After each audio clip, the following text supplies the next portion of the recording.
Hello friends, मैं शालिनी पांडे स्वागत करती हूँ आपके अपने चैनल शालिनी बियॉन्ड स्टडी में। आज हम बात कर रहे होंगे 2.1 पर। मैंने इसमें एक पार्ट करा दिया है जहाँ पर हमने आपसे बात किया था जो है सेरेब्रल पाल्सी के विषय में। हमने आपसे कहा था कि पोलियोमाइलिटिस हम कल की वीडियो में पढ़ेंगे। तो आज की वीडियो में हम पोलियोमाइलिटिस और मस्कुलर डिस्ट्रॉफी ये क्या होता है, मतलब किस प्रकार के डिसऑर्डर है, उसके विषय में हम ये चीजें जान रहे होंगे। तो चलिए समझते हैं। सबसे पहले हम समझेंगे पोलियो के विषय में, उसके बाद हम मस्कुलर डिस्ट्रॉफी जिसे हम मांसपेशीय क्षरण कहते हैं वो हम पढ़ेंगे। आप ये बच्ची देख रहे होंगे, ये बच्ची आपको देखने में बिल्कुल नॉर्मल लग रही होगी, बट ये एक प्रकार की डिसेबिलिटी से ग्रसित है जिसे हम पोलियो कहते हैं। आप इसके पैर को अगर ध्यान से देखेंगे, इसके पैरों पे अगर आपकी नजर जाए, ध्यान पूर्वक आप देखेंगे तो आप देखेंगे जिस प्रकार से इसका दूसरा पैर बिल्कुल स्वस्थ आपको दिख रहा है, उस प्रकार का ये पैर आपको नहीं दिख रहा है। अगर आप देखेंगे तो कहीं ना कहीं ये पैर हल्का मुड़ा हुआ आपको प्रतीत हो रहा होगा। तो ये क्या है, ये बच्चे को पोलियो मार दिया है जिसकी वजह से इसका जो पैर है वो मुड़ गया है। ठीक है, तो ये क्या होता है पोलियो, कैसे पोलियो बच्चों को हो जाता है, वो सारी चीजें हम देख रहे होंगे।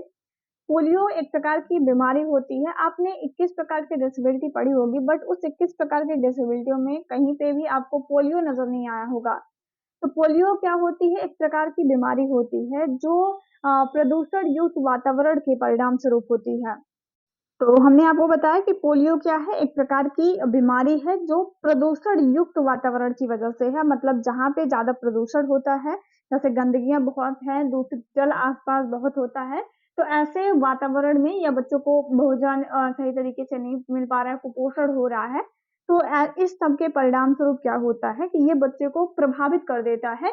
क्योंकि ऐसे बच्चे जो बहुत ज्यादा गंदगी युक्त वातावरण में रहते हैं, जैसे मान लीजिए आसपास, घर के आसपास बहुत ज्यादा कचरा फैला हुआ है, तो उससे दूषित वायु जो है वो बच्चे को प्रभावित करती है। कुपोषण हो रहा है, सही ढंग से खाने पीने की जो चीजें हैं, जो बेसिक चीजें होती हैं बच्चे के मतलब पोषण के लिए छोटी उम्र में, वो बच्चे को ना मिल पा रहा हो, तो ऐसी स्थिति में क्या होता है कि बच्चे को किसी भी प्रकार के रोग प्रतिरोधक जो क्षमता होती है, जो उनका इम्यून पावर होता है, वो बहुत कम हो जाता है, जिसकी वजह से ये बच्चे एक वायरस की वजह से, पोलियो एक वायरस युक्त बीमारी होती है, एक वायरस की वजह से ये बच्चों को, वो वायरस जो होता है वो छोटे बच्चों पर अपना प्रभाव डाल देता है, जिसकी वजह से बच्चे को जो पोलियो है वो हो जाता है।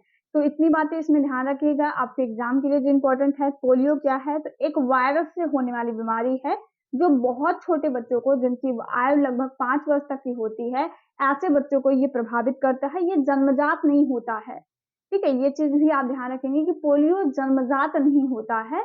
हम ये कह सकते हैं कि वंशानुगत हो सकता है। जैसे मान लीजिए माता पिता में या किसी और दादा दादी में है, तो ऐसा हो सकता है बाई चांस कि बच्चे को भी हो जाए। लेकिन ये पूरी तरह से इन्वायरमेंट पर ज्यादा डिपेंड करता है कि अगर बाहर का इन्वायरमेंट सही प्रकार का नहीं है, बहुत वातावरण दूषित है, तो ऐसे अवस्था में वो बच्चे को प्रभावित कर देता है। और वायरस के नाम क्या है वो बहुत इंपॉर्टेंट है। तो 3 वायरस हैं आपके, जिसे हम लियांग लैंसिंग ब्रांसाइड कहते हैं।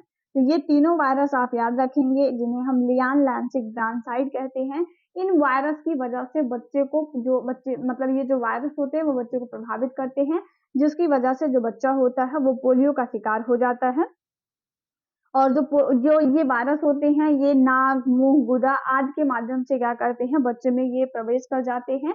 और बच्चे का जो स्पाइनल कॉर्ड होता है, स्पाइनल कॉर्ड का जो मतलब जो रीढ़ की हड्डी है, रीढ़ की हड्डी के जो इंटीरियर हॉर्न सेल होते हैं, उसको ये जो है वो भेद देते हैं, जिसकी वजह से बच्चे की जो मतलब निचला शरीर का हिस्सा होता है वो शिथिल पड़ जाता है, मतलब वो उसमें विकास नहीं होता है, अवरुद्ध हो जाता है विकास। और इस वजह से बच्चे का जो चलना फिरना है या जो भी मूवमेंट से रिलेटेड चीजें होती हैं, वो कहीं ना कहीं प्रभावित हो जाती हैं। ज्यादातर जो पोलियो प्रभावित करता है वो पैरों को ज्यादा प्रभावित करता है, लेकिन बहुत मतलब बहुत ऐसा समझ लीजिए कि जैसे 100% में अगर हम बात करते हैं, तो ऐसे कुछ 10% केसेस मिले हैं जहां पर हाथ में भी थोड़ा बहुत पोलियो का असर दिखता है। लेकिन 90% केसेस ऐसे होते हैं कि वहां पर जो पोलियो बच्चे को प्रभावित करता है, वो बच्चे के पैर को ज्यादा प्रभावित करता है। ठीक है, तो ये कुछ चीजें हैं जिन्हें आप ध्यान रखेंगे कि जब ये क्षतिग्रस्त हो जाता है, वायरस बच्चों को प्रभावित कर देता है, तो वहां पर मांसपेशियों का जो निचला हिस्सा होता है, या हम कह सकते हैं पैर है, कूल्हा हो गया, कूल्हे से लेकर पैर, पूरा पैर जो होता है वो यहाँ पर प्रभावित हो जाता है, पैरों में टेढ़ापन आ जाना, ऐसी तमाम समस्याएं देखने को मिल जाती हैं। तो ये आपका पोलियो होता है। अगर हम पोलियो के लक्षण के विषय में बात करते हैं कि पोलियो के क्या लक्षण होते हैं, तो जैसे बहुत तेज बुखार हो जाना, जैसे जब ये वायरस बच्चे को इन्फेक्ट करता है तो वहाँ पर बच्चे को बहुत तेज बुखार आएगा और वो तेज बुखार बच्चे को प्रभावित कर देगा और बच्चे को ऐसे चंद सेकंड में आपको मतलब जो है बच्चे का पैर जो है वो उठना बंद हो जाएगा, इस तरह के लक्षण दिखाई देते हैं। सिर दर्द हो मतलब बहुत ज़्यादा तेज सिर दर्द हो जाएगा, इस तरह के लक्षण दिखाई देते हैं जिससे हमें मतलब जिससे जो होता है वो बच्चा पोलियो ग्रसित बाद में हो जाता है। उल्टी आना, लकवाग्रस्त अंग हो जाना, हड्डियों का बहुत ज़्यादा पतला हो जाना, जो प्रभावित अंग होता है उनका जो विकास है वो नहीं हो पाता या बिल्कुल हम कह सकते हैं विकास अवरुद्ध हो जाता है। लेकिन एक बात इसमें प्लस पॉइंट ये रहता है कि इसमें बुद्धि जो मतलब ऐसा नहीं है कि जो बच्चे का दिमाग काम करना बंद हो जाएगा या सोचने समझने की क्षमता चली जाएगी, तो ऐसा नहीं होता है। जो पोलियो होता है वो बच्चे के अधिकतर ऐसा देखा गया है कि वो ज़्यादातर पैरों को प्रभावित करता है। बच्चा बिल्कुल नॉर्मल जैसा ही बिहेव करता है बट उसको चलने-फिरने जैसे-जैसे जो मूवमेंट से रिलेटेड चीज़ें होती हैं, उनमें उसको प्रॉब्लम होने लगती है। ठीक है? उसकी जो दिमाग बुद्धि है वो बिल्कुल ठीक रहती है, नॉर्मल रहती है, जैसे एक नॉर्मल बच्चे का रहता है उसका भी रहता है। लेकिन आप जानते हैं अगर हम एक छोटा-सा भी तिनका हमारी आँख में चला जाता है, तो हम उस तरीके से जैसे मान लीजिए एक नॉर्मल व्यक्ति भी है, अगर एक छोटा-सा भी तिनका हमारी आँख में चला जाए, एक छोटा-सा भी काँटा हमारे पैर में चुभ जाता है, तो जब तक वो निकल नहीं जाता तब तक हम उतना फ़ोकस होकर के किसी काम को नहीं कर पाते, जितना हम नॉर्मल स्थिति में कर पा रहे होते हैं। तो ऐसे ही बच्चे की दिमाग भले ही काम कर रहा होता है, लेकिन उतना ज़्यादा फ़ोकस नहीं हो पाता वो, ठीक है? उसकी लर्निंग जो है वो इम्पैक्ट कर जाती है, उसका जो हम कह सकते हैं सोशलाइज़ेशन है वो कहीं न कहीं इम्पैक्ट कर जाता है, क्योंकि उसका एक पक्ष जो कि उसके मूवमेंट सबसे ज़्यादा ज़रूरी होता है, वो उसका प्रभावित हो जाता है। ठीक है? तो ये चीज़ें आप ध्यान रखेंगे। थकान बहुत ज़्यादा उसको लगेगी, एक जो आवागमन की क्रियाएँ हैं उसमें उसको जो है वो दिक्कत होने लगती है। टेढ़ा और चपटा पैर हो जाएगा मतलब बिल्कुल टेढ़ा पैर हो जाएगा जिसकी वज़ह से चलने-फिरने में उसको दिक्कत आने लगती है। तो ये समस्याएँ देखने को मिलती हैं। कुछ इम्पोर्टेंट पॉइंट हैं जिन्हें आप ध्यान रखेंगे जैसे विश्व पोलियो दिवस कब पूछा जाए, कब मनाया जाता है? तो 24 अक्टूबर को हम विश्व पोलियो दिवस मनाते हैं। अभी मैं आपको 1-2 दिन के अंदर कुछ ऐसे जो है वो 30 से 40 मैं आपको जो है फुल फॉर्म याद करने के लिए दूँगी। आप उन्हें ज़रूर याद करिएगा, वो बहुत इम्पोर्टेंट होगी, एग्ज़ाम में 1-2 नंबर देकर ही आपको जाएँगे। अगर आप मेरे साथ कंटिन्यू जुड़े रहते हैं मतलब पर डे अगर आप क्लास करते हैं, क्लास को मिस नहीं करते हैं, तो मैं 100% पूरे दावे के साथ कह सकती हूँ कि आपका इस पेपर में बैक नहीं लगना है। लेकिन तब नहीं लगेगा जब आप पूरी ईमानदारी के साथ पूरी क्लास को देखेंगे। ठीक है? आप ये सोचिए कि मैं 2 दिन देख लूँ, उसके बाद मैं बाद में देख लूँगा, तो आप ये जान के चलिए कि हम लोग भी पढ़ते हैं और हम लोग भी पढ़ाते हैं। तो हम लोगों को पता है कि कैसे बच्चे अगर जब जब हम खुद 1-2 दिन क्लास को टाल देते हैं, तो तीसरे दिन मन नहीं करता फिर क्लास बनाने का। तो आप लोग भी अभी पढ़ रहे हो, तो क्लास को टालने की बजाय आप कोशिश करिए कि कम से कम जो है इस क्लास के अलावा भी हम कुछ और क्लास देख सकें। ठीक है? तो ये कोशिश करिए, ये कभी कोशिश मत करिएगा कि आज नहीं इसको छोड़ देते हैं, कल देख लेंगे। ठीक है? तो कल पे छोड़ेंगे तो वो और ज़्यादा कल आगे चला जाएगा और आपको फिर टाइम नहीं मिलेगा चीज़ों को करने का। तो जो टाइम है अभी आप लगा कर के इस पे फ़ोकस कर लीजिए। 10-15 मिनट का जो भी ये सेशन होता है, इसको कंटिन्यू लेते रहिए। आप मेरे साथ इस 10-15 मिनट में जुड़ के देखिए, आप एग्ज़ाम तक बिल्कुल प्रिपेयर हो जाएँगे, ठीक है? आपको बिल्कुल डर नहीं लगेगा इस पेपर में, लेकिन आप कंटिन्यू बने रहेंगे तब। आप छोड़ देते हैं, तो फिर वो बाद में आपकी दिक्कत होगी। तो जो इम्पोर्टेंट एडिशनल पॉइंट है, वो ध्यान रखेंगे, जैसे कि विश्व पोलियो दिवस वैसे पूछा नहीं जाता है आपके उसमें कि कब मनाया जाता है, लेकिन फिर भी मैंने ऐड कर दिया है, ठीक है? तो हो सकता है पूछ लिया जाए, तो आप ध्यान रखिएगा विश्व पोलियो दिवस 24 अक्टूबर को मनाया जाता है और भारत को जो है वो एक सबसे अच्छी जो बेहतर बात है कि भारत को 2014 में डब्ल्यूएचओ के द्वारा जिसे हम वर्ल्ड हेल्थ ऑर्गेनाइजेशन और हिंदी में विश्व स्वास्थ्य संगठन कहते हैं, तो विश्व स्वास्थ्य संगठन के द्वारा भारत को पोलियो मुक्त घोषित कर दिया गया है। क्योंकि 2011 में पश्चिम बंगाल में लेटेस्ट इसके जो अपडेट थे वो मिले हुए थे।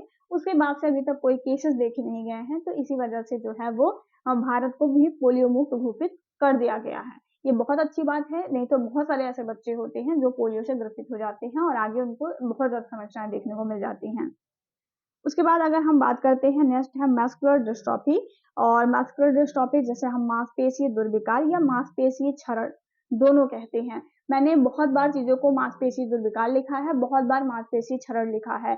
उसके पीछे के 2 रीज़न हैं। पहली कि आपको जो है ना, जब आप बार-बार मस्कुलर मांसपेशी क्षरण, मांसपेशी दुर्विकार देखेंगे, तो आपको समझ में आएगा कि दोनों चीज़ें एक ही हैं, दोनों में कोई अंतर नहीं है। ठीक है? तो इस वजह से आप इन चीज़ों को ध्यान रखिए कि मांसपेशी क्षरण बोले या मांसपेशी दुर्विकार बोले, दोनों का एक ही मतलब होता है, मस्कुलर डिस्ट्रॉफी, दोनों को ही इंग्लिश में कहते हैं। और ये एक प्रकार का लोकोमोटर डिसेबिलिटी के अंतर्गत आता है। वो आपसे पूछ ले कि लोकोमोटर डिसेबिलिटी के निम्नलिखित में से कौन सा प्रकार नहीं है, तो आपको पता होना चाहिए कि मैम ने सेरेब्रल पाल्सी पढ़ाया है, मैम ने पोलियोमाइलिटिस पढ़ाया है और मैम ने आपको मस्कुलर डिस्ट्रॉफी पढ़ाया है। इसके अलावा चौथा कोई भी ऑप्शन होगा, आप उसमें नन लगा के आएंगे। तो देखते हैं हम मस्कुलर डिस्ट्रॉफी के विषय में क्या होता है मस्कुलर डिस्ट्रॉफी। तो यह समस्या बच्चे को जन्मजात नहीं होती है, लेकिन वंशानुगत होती है ये। ठीक है? जो चीज़ें हम बता रहे हैं ध्यान से सुनिएगा कि मस्कुलर डिस्ट्रॉफी पहले आप समझ लीजिए कि मांसपेशी क्षरण क्या होता है।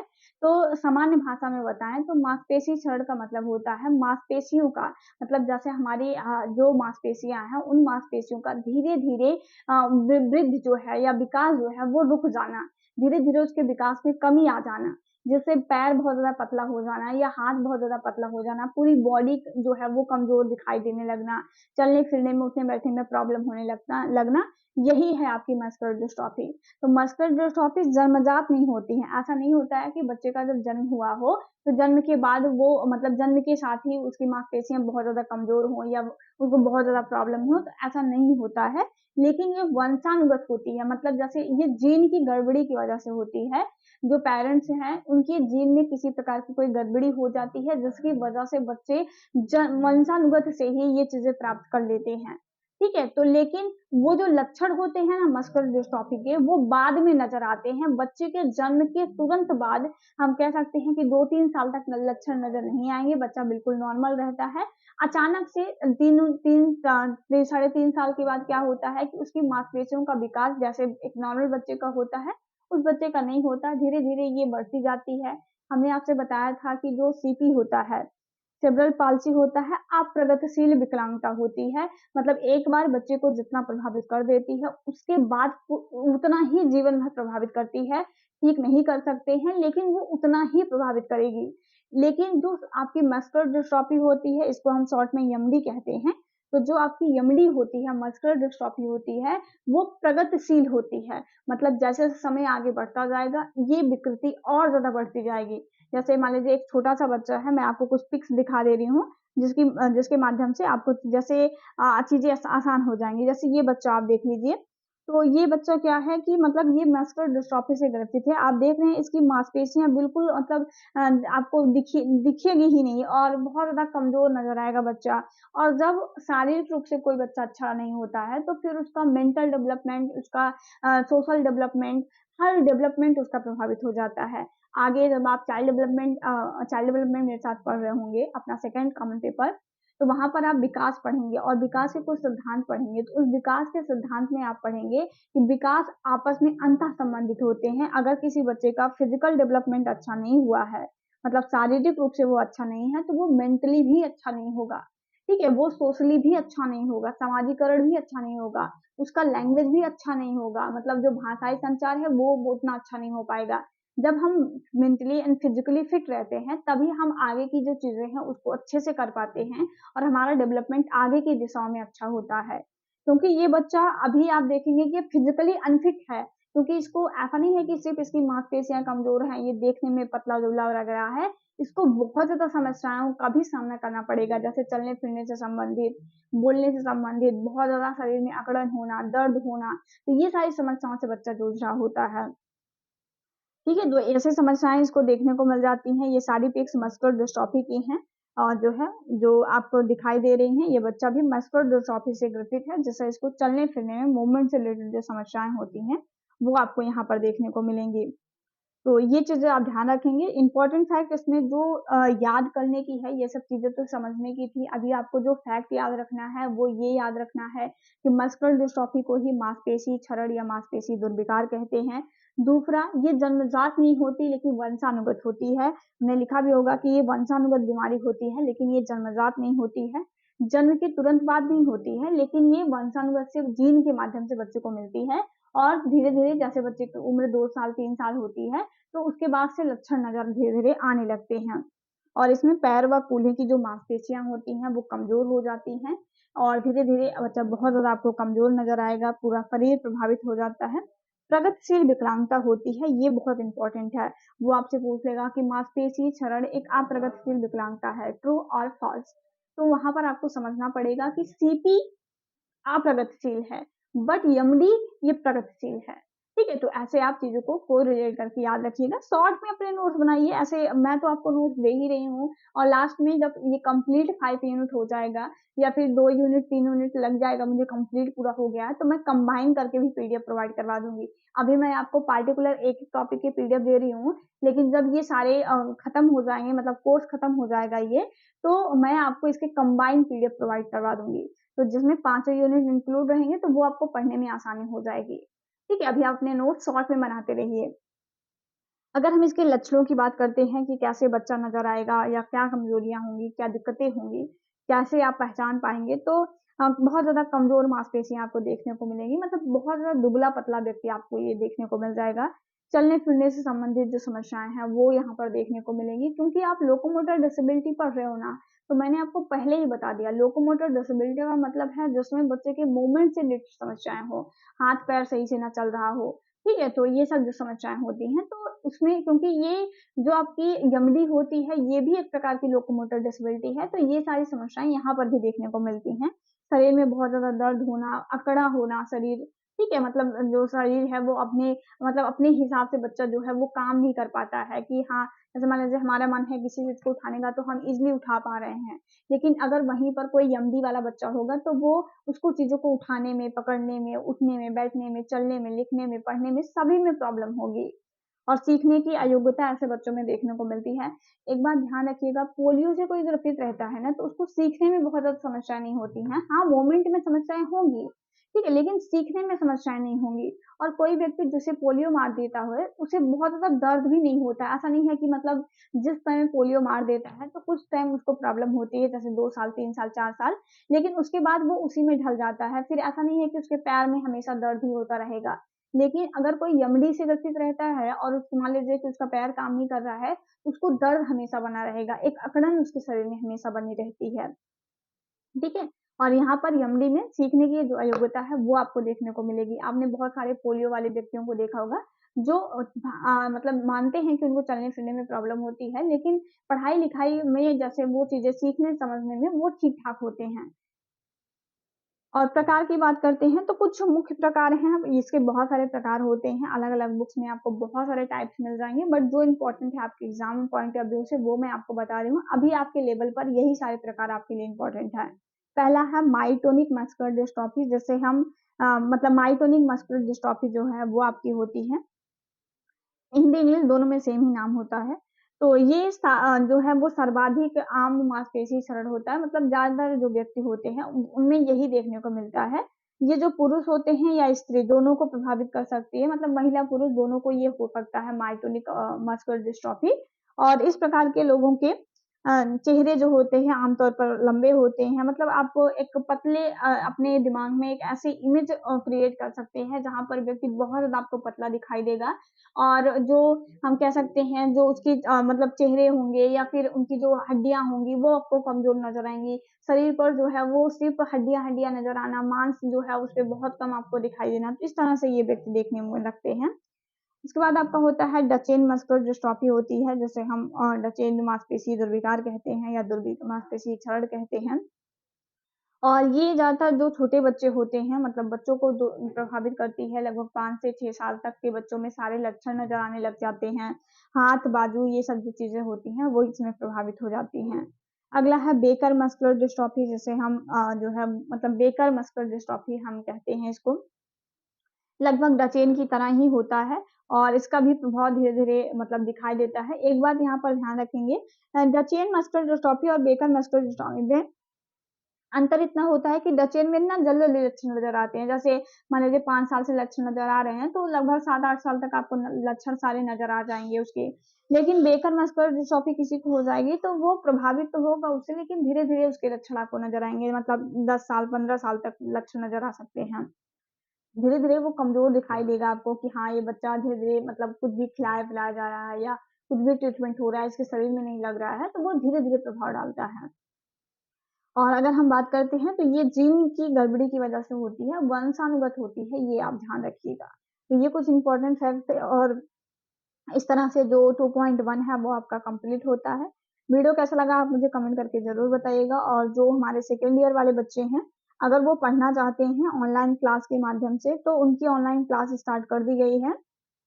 ठीक है, तो जो न्यू बैच आया हुआ है, आप चाहें तो वो ले सकते हैं, उसमें हैंड रिटन नोट्स भी मिलेगा। मैं आपको बिल्कुल जो है वो बहुत सारी बुक्स के जो अच्छे मटेरियल्स होंगे, बहुत कम पढ़ कर के जैसे आप एग्ज़ाम निकाल सकते हैं, वो सारी चीज़ें आपको इसमें प्रोवाइड करवाएँगे, आपको क्लासेस भी मिलेंगी और इसमें रिकॉर्डेड क्लास भी मैं देने का प्रयास करूँगी। मैं वादा नहीं कर रही हूँ कि मैं आपको रिकॉर्डेड क्लास दूँगी, बट मैं आपको भरोसा दिला रही हूँ कि अगर सिस्टम बन गया, तो मैं आपको लाइव क्लास भी दूँगी और साथ ही साथ बाद में रिकॉर्डेड क्लास की भी व्यवस्था करा दूँगी ताकि आप जो है वो एग्ज़ाम टाइम में भी उसको जो है वो देख सकें। ठीक है? तो बहुत कम वीडियोज़ में और बहुत कम जो है मटेरियल्स में जो एग्ज़ाम पॉइंट ऑफ व्यू से इम्पोर्टेंट फैक्ट रहेंगे, वो सारे मैं आपको करवाने वाली हूँ। तो जो भी सेकंड ईयर वाले बच्चे इस वीडियो को देख रहे हों, वो ज़रूर जो है वो कोर्स ले सकते हैं। तो मिलेंगे नए वीडियो में, तब तक अपना ख्याल रखें। जय हिंद, वंदे मातरम।